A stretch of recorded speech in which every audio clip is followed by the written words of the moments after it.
ये करना है। इसके अलावा पहले से ही हमें बहुत सारी तैयारियां जो हवन के लिए आवश्यक है वो करके रखनी है। उसके लिए जो आम, पलाश, गूलर, पीपल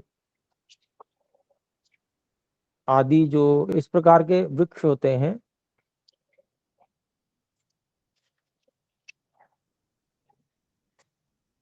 जिन्हें हम कह सकते हैं कि जिनके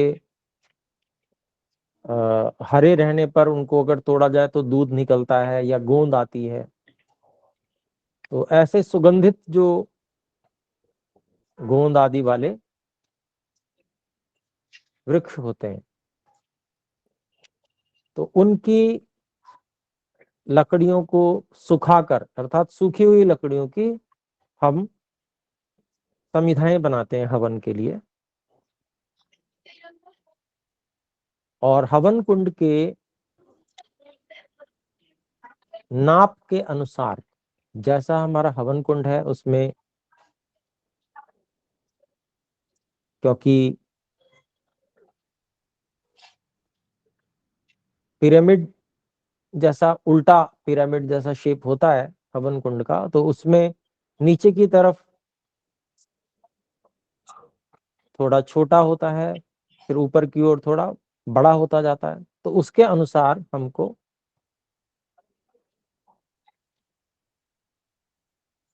समिधाओं को काट कर रखना चाहिए। और नीचे की तरफ हमें इस प्रकार से समिधाएं लगानी चाहिए कि जो जल्दी से अग्नि को धारण कर सकें, अग्नि पकड़ सकें।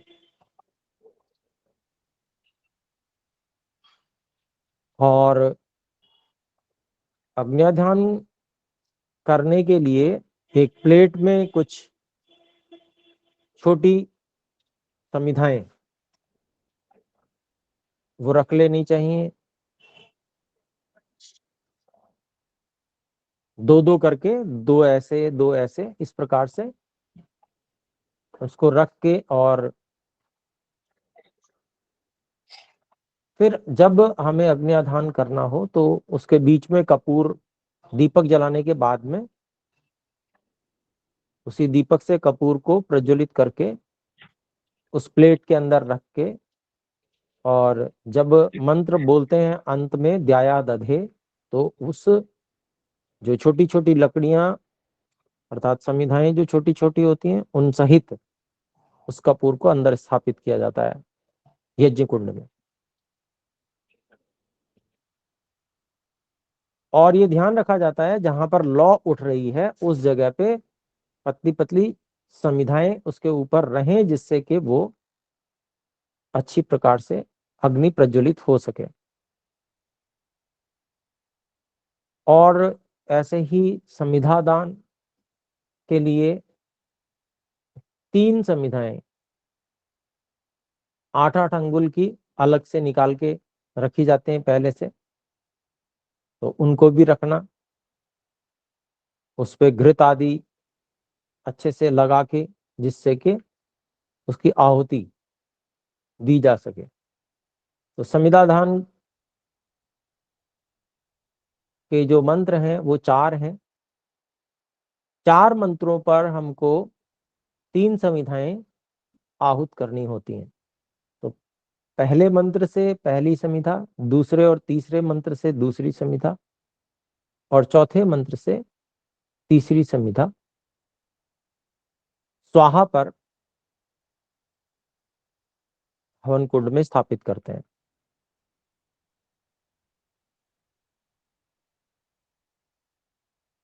इसके बाद में फिर ये सब जो है तैयारियां पहले से अच्छी प्रकार से करके रखते हैं।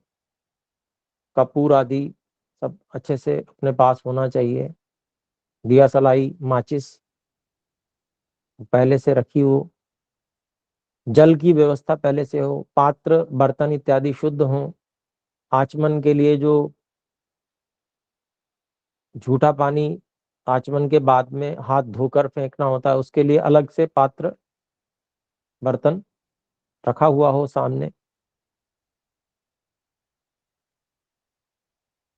उसकी व्यवस्था करना।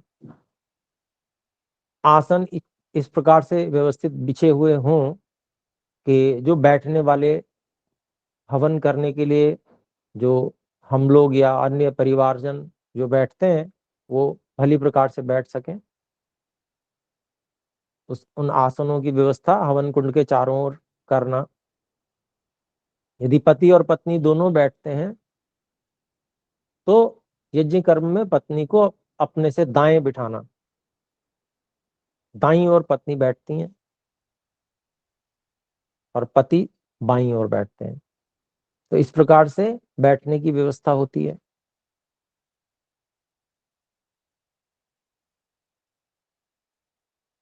तैयारी में घी को अच्छी प्रकार से गर्म किया हुआ पहले से होना चाहिए। आर पार दिखता हुआ घृत हो, शुद्ध अच्छी क्वालिटी का घृत, जो हम भोजन में भी खाने के लिए प्रयोग करते हैं वैसा घृत अच्छा वाला, उसका प्रयोग करना चाहिए हवन के लिए। गऊ का, शुद्ध गऊ का घृत हो तो और भी ज्यादा अच्छा है। लेकिन आजकल जो बाजार में पूजा का घी नाम से बेचा जाता है, उस घी को बिल्कुल भी प्रयोग नहीं करना चाहिए। उसमें विचित्र प्रकार की मिलावटें और खराब होता है वो। जो हम अपने भोजन में शुद्ध घी प्रयोग कर सकते हैं, ऐसे ही घृत को वहां पर हमें प्रयोग करना चाहिए, और वो भी अच्छे से गर्म किया हुआ, आर पार दिखता हुआ होना चाहिए। घृत की आहुति देने के लिए चम्मच की डंडी लंबी होनी चाहिए, उसकी भी पहले से व्यवस्था करके रखनी चाहिए। उसके लिए अलग से चम्मच आती है, तो उसकी व्यवस्था करके रखें, जिससे कि आहुति देने में यजमान को कष्ट ना हो।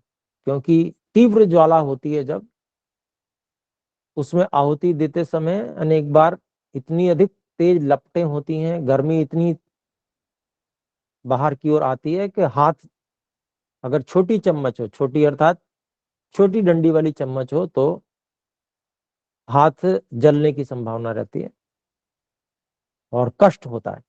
तो कष्ट ना हो ऐसी व्यवस्था करके रखना चाहिए। तो ये सब तैयारियों के अंतर्गत है।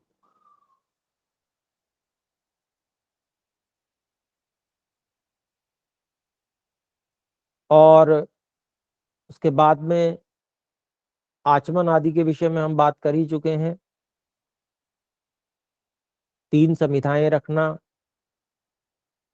समिधा दान, घृत की आहुतियां। तो घृत की आहुतियां किस प्रकार से देनी चाहिए?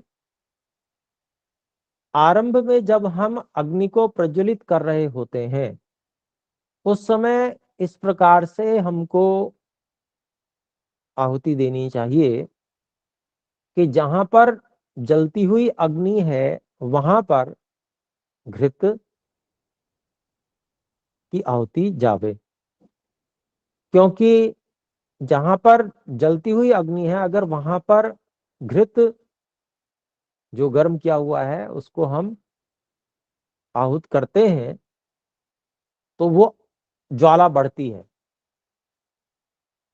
इसके अतिरिक्त अगर हम जहां पर अग्नि प्रज्वलित नहीं है, ऐसी जगह पे समिधाएं हैं, वहां पर मान लीजिए वहां पर घृत को आहूत करते हैं, तो उस समय उसका कोई प्रभाव नहीं रहता, वो नीचे की ओर चला जाता है, घी तली में बैठ जाएगा और अग्नि के प्रज्वलन में उस घृत का कोई योगदान नहीं होता विशेष। फिर कभी जलेगा वो भी, लेकिन तत्काल जो लाभ होना चाहिए अग्नि की वृद्धि में, वो वहां पर कार्य नहीं हो पाता। तो ये ध्यान देना चाहिए कि जब हम प्रदीप्त करने के लिए, अग्नि को प्रदीप्त करने के लिए घृत आहुतियां दे रहे हैं, पंच घृत आहुतियां, तो इसी प्रकार से दें जिससे कि अग्नि प्रदीप्त हो।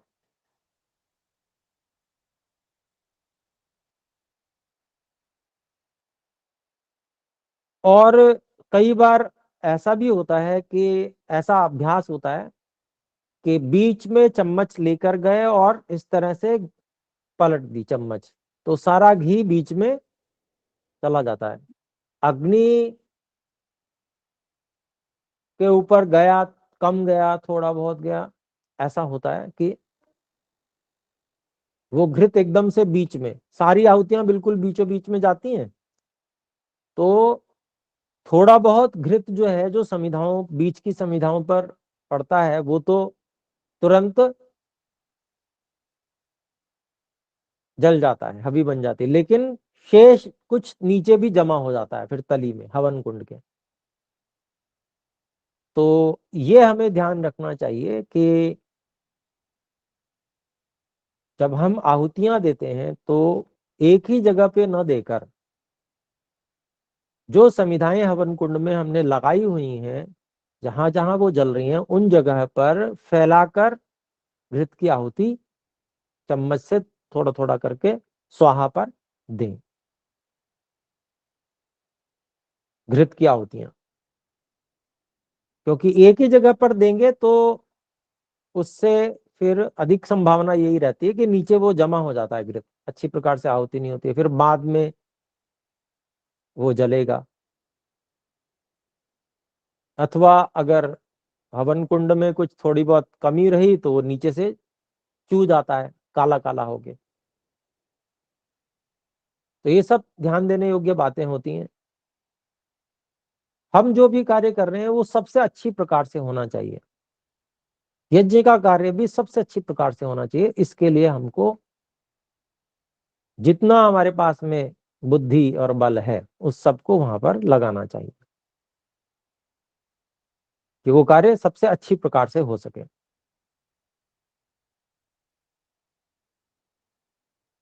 फिर उसके बाद में जल सिंचन का कार्य होता है पंचघृत आहुतियों के बाद में। तो जल प्रसेचन के मंत्र होते हैं, उसमें प्रथम मंत्र, जब हम पूर्वाभिमुख होके बैठे हुए, जो मुख्य यजमान है वो पूर्व की ओर मुख करके बैठे होते हैं, यज्ञ वेदी की पश्चिम दिशा में पूर्व की ओर मुख करके बैठते हैं। तो सबसे पहला मंत्र ओम अदितेनुमन्यस्व, इस मंत्र का उच्चारण करने के बाद जिस ओर यजमान बैठे हैं उससे ठीक विपरीत तरफ, हवन कुंड के पार, दक्षिण से उत्तर दिशा की ओर, अर्थात हवन कुंड के पूर्व दिशा में कहेंगे, दक्षिण से उत्तर की ओर जल सिंचन किया जाता है। जल सिंचन करने में क्या करते हैं, जल को थोड़ा सा हाथ में लेते हैं इस प्रकार चुल्लू में, और इस प्रकार से छिड़क देते हैं। छिड़कना होता है, ना कि धार से गिराना। छिड़कने का अभिप्राय क्या है कि जो भी जल है वो छिड़कने से थोड़ा अलग अलग जगह पे गिरेगा, एक तरफ से दूसरी तरफ जाते समय, तो वो अधिक फैल जाएगा, ये अभिप्राय होता है। फिर दूसरा मंत्र है अनुमते अनुमन्यस्व, तो जिस ओर मुख्य यजमान यज्ञ वेदी के पश्चिम में बैठे हुए हैं, पूर्व की ओर मुख करके, तो यज्ञ वेदी के पश्चिम दिशा में ही दक्षिण से उत्तर की ओर इसी प्रकार से जल छिड़का जाता है। और तीसरा मंत्र होता है ओम सरस्वत्यनुमन्यस्व, इस मंत्र से यज्ञ वेदी के उत्तर दिशा में, अर्थात बाएं हाथ की ओर, पश्चिम से पूर्व की ओर लंबा करके इस प्रकार से जल को छिड़का जाता है। तो ये तीन मंत्रों से जल सिंचन की क्रिया होती है। उसके बाद में फिर जो चौथा मंत्र है, उस चौथे मंत्र के अंत में, जब चौथा मंत्र बोल लिया जाता है तो उसके बाद में अंत में यज्ञ वेदी की उत्तर पूर्व दिशा से ईशान कोण जिसे बोलते हैं, वहां से जल सिंचन आरंभ करते हैं उत्तर से दक्षिण की ओर, और क्लॉकवाइज वहां से लेकर आते हैं चारों तरफ हवन कुंड के, जल सिंचन करते हैं और वहीं तक पूरा कर देते हैं जहां से आरंभ किया था, हवन कुंड के चारों ओर।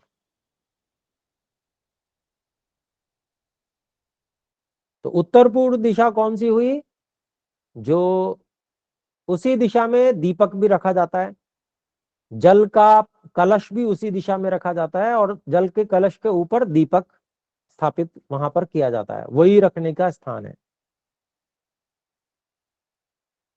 और वहीं से फिर जल सिंचन, जो चौथा मंत्र है, चौथे मंत्र से जल सिंचन वहीं से आरंभ करके और वहीं तक पूरा चक्र घुमाकर वहीं तक पहुंचा दिया जाता है जल सिंचन, उसी प्रकार से हाथ में लेकर छिड़कते हुए।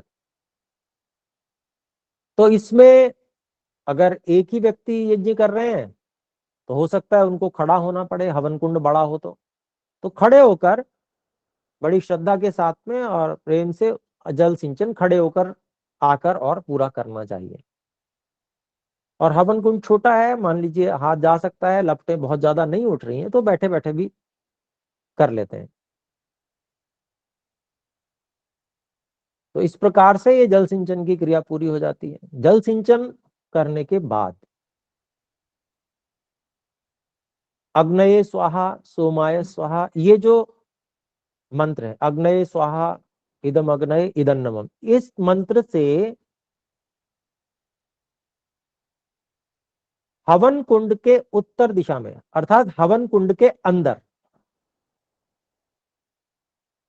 हवन कुंड के अंदर अंदर हमने जल सिंचन किया था, हवन कुंड के बाहर बाहर चारों ओर, लेकिन अब आहुतियां आहुतियां हमेशा हवन कुंड के अंदर दी जाती हैं।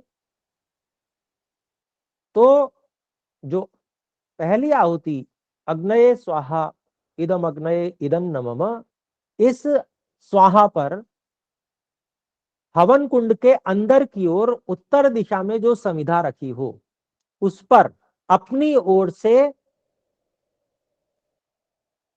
आगे पूर्व दिशा तक, यानी कि हवन कुंड की उत्तर दिशा में अपनी ओर से पूर्व दिशा तक लंबी करके आहुति दी जाती है। जो समिधा इस प्रकार से रखी हुई हो सामने उत्तर दिशा में हवन कुंड के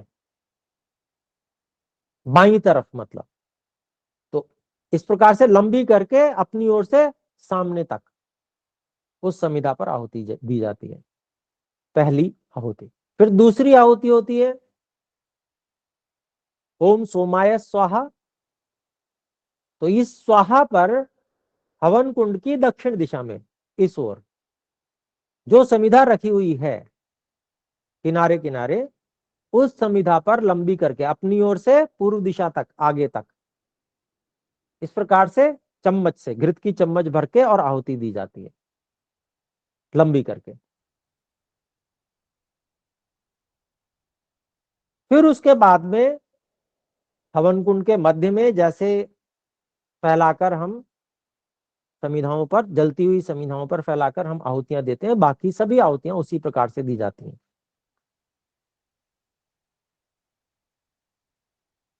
तो इस प्रकार से ये 4 आहुतियां होती हैं घृत की। और उसके बाद में फिर प्रातःकालीन, यदि हम प्रातःकाल यज्ञ हवन कर रहे हैं तो प्रातःकालीन आहुतियां दी जाती हैं। 4 आहुतियां होती हैं। यहां से यदि और सदस्य भी बैठे हुए हैं और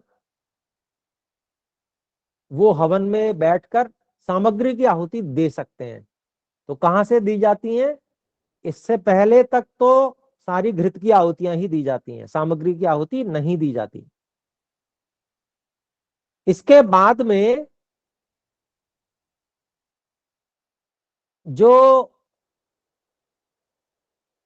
सूर्यो ज्योतिर सूर्य स्वाहा, ये जो मंत्र है, इस मंत्र से सामग्री की आहुतियां भी आरंभ की जाती हैं। तो इसकी तैयारी भी हमें पहले से करके रखनी चाहिए। जैसे हवन कुंड के चार ओर यदि सब लोग बैठते हैं तो एक तरफ जो यजमान मुख्य हैं वो घृत की आहुति देते हैं और उनकी पत्नी, उनको सामग्री की आहुति देनी होती है। ऐसे ही अन्य चारों तरफ भी जो लोग बैठे हैं उनके पास भी सामग्री होनी चाहिए, यानी कि चारों तरफ कम से कम एक एक सामग्री की भरी हुई प्लेट होनी चाहिए। हवन सामग्री जो है वो बहुत सारी औषधियों से मिलाकर उसको बारीक करके, पूरा चूर्ण नहीं बल्कि थोड़ा मोटा मोटा हल्का सा, बहुत ज्यादा मोटा भी नहीं, इतना कि आसानी से जो अग्नि हो उसमें भस्म हो जाए। इतनी बारीक हवन सामग्री विविध औषधियों से युक्त होती है वो, उससे उस सामग्री की आहुतियां दी जाती हैं। तो उन सब औषधियों का पूरा विवरण तो यहाँ देना उतना ज्यादा संभव नहीं है, लेकिन बाजार में बहुत उत्तम क्वालिटी की सामग्रियां हमें उपलब्ध हो जाती हैं। जैसे पतंजलि की भी बहुत अच्छी है, एमडीएच की भी बहुत अच्छी सामग्री होती है, बहुत अच्छी सुगंधी वाली, और बहुत अच्छी औषधियां उसमें होती हैं। तो सामान्य रूप से इनका हम उपयोग कर सकते हैं। और यदि कोई रोग के अनुसार भी कोई ऐसा प्रयोग करना चाहते हैं, लाभ लेना चाहते हैं, तो उसके लिए अलग अलग रोग के अनुसार भी पतंजलि की अनेक जो है सामग्रियां आती हैं, तो उनका प्रयोग भी किया जा सकता है। तो लेकिन सामान्य रूप से जो सामान्य सामग्री आती है उसका सामान्य रूप से सभी के लिए बहुत अच्छा प्रयोग किया जा सकता है।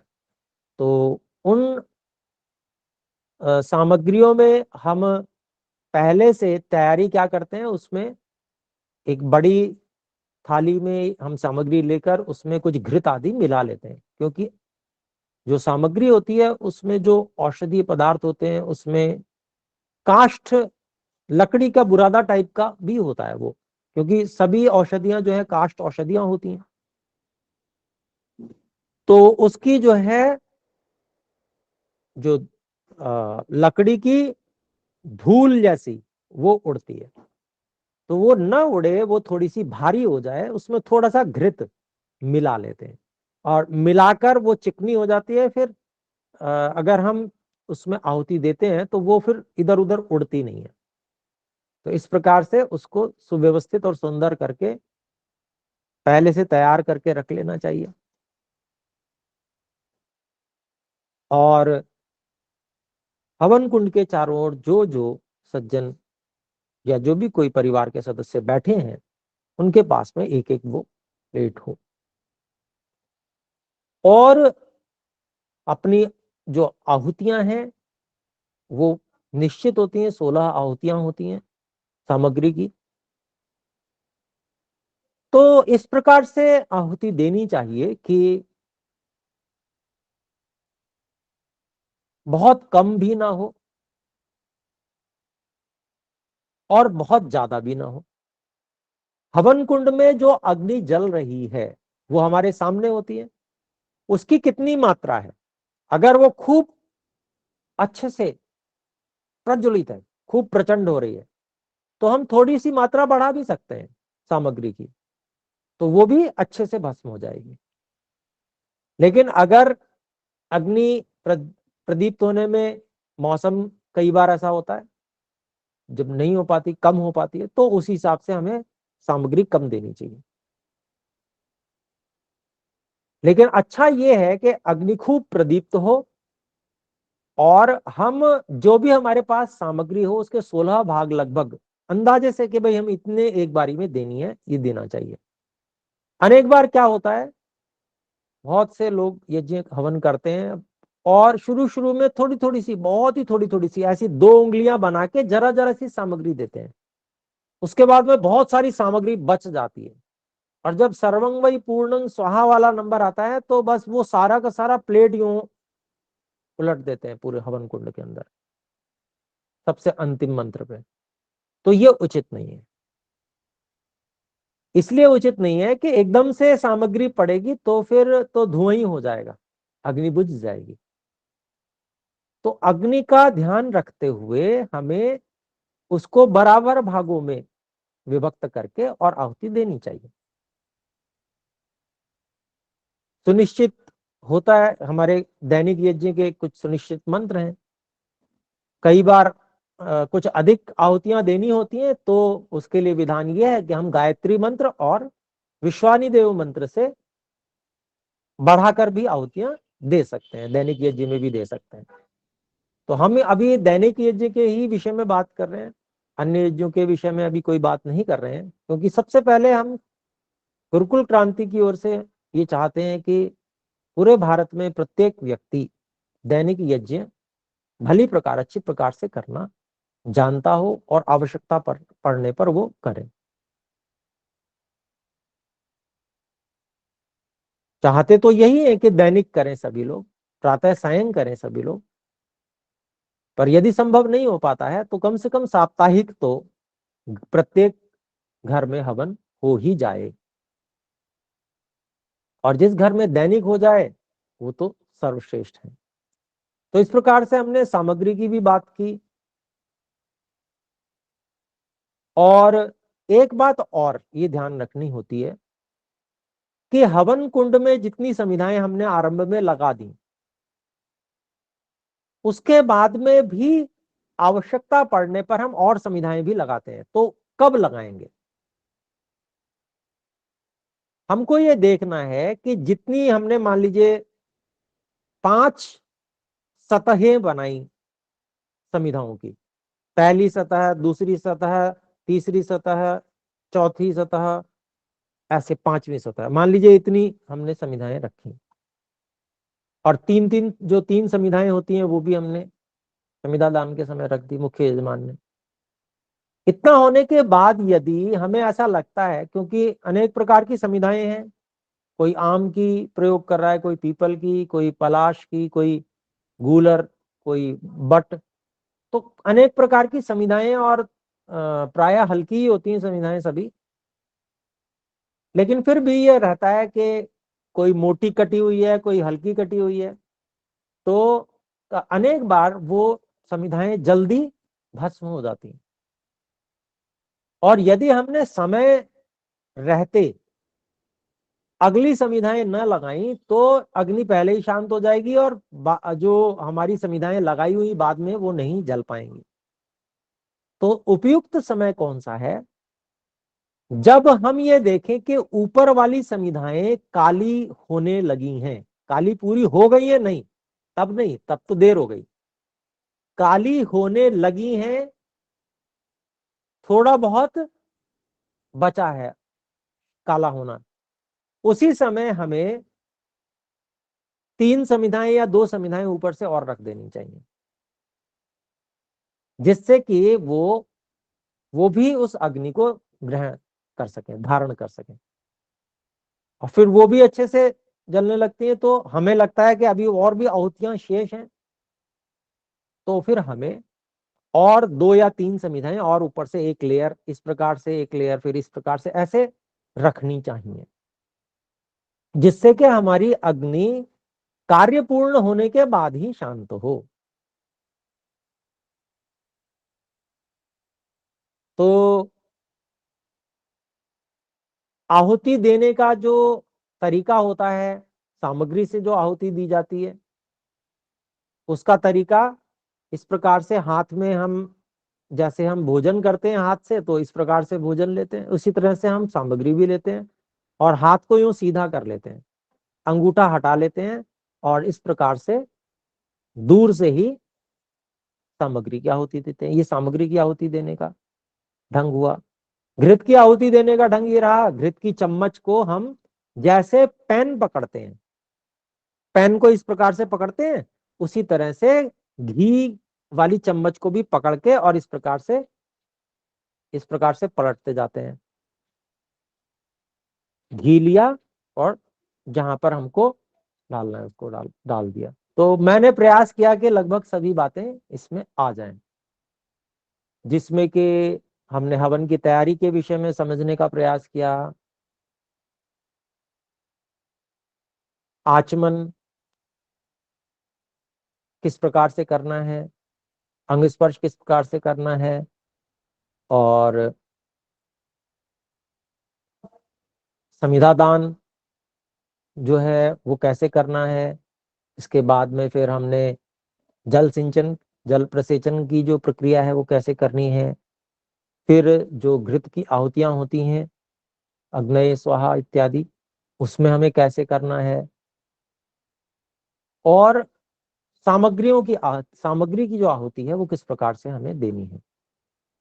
उसके बाद में सबसे अंत में सर्वं वै पूर्णं स्वाहा, ये 3 बार ये आहुतियां होती हैं सबसे अंत में, और इसमें अच्छे से घी पूरा भर के और उससे आहुति दी जाती है। तो वैसे तो सभी आहुतियां पूरा घृत जो है श्रुवे में जो भी चम्मच हो उसमें भर के अच्छे से ही देनी चाहिए। और जो आहुति की मात्रा है वो 6 माशा बताई गई है ऋषियों ने, कि एक आहुति की मात्रा 6 माशा, लगभग 5 से 6 ग्राम, आप हम समझ सकते हैं उसको। तो इतनी मात्रा में घृत, और उसी के अनुसार समिधाएं भी लगनी चाहिए, क्योंकि समिधाएं यदि कम लगेंगी और घृत ज्यादा डाल देंगे तो घृत नीचे बैठ जाएगा, अच्छे से जल नहीं पाएगा। ऐसे ही सामग्री की मात्रा भी अगर रहती है तो उसी के अनुसार समिधाएं अच्छी प्रकार से लगनी चाहिए। तो ये सारी हमारी प्रक्रिया हुई। इसमें कोई बात यदि कोई रह रही हो और छूट गई हो तो उसको अगली कक्षा में हम रख सकते हैं।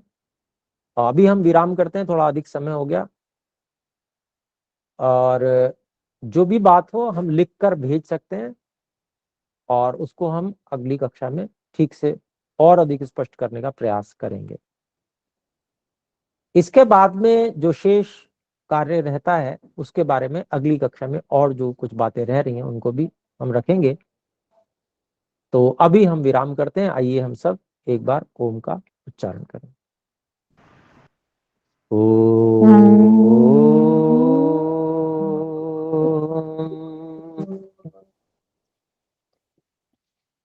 सभी को सादर नमस्ते। गुरुजी, धन्यवाद है गुरुजी। नमस्ते।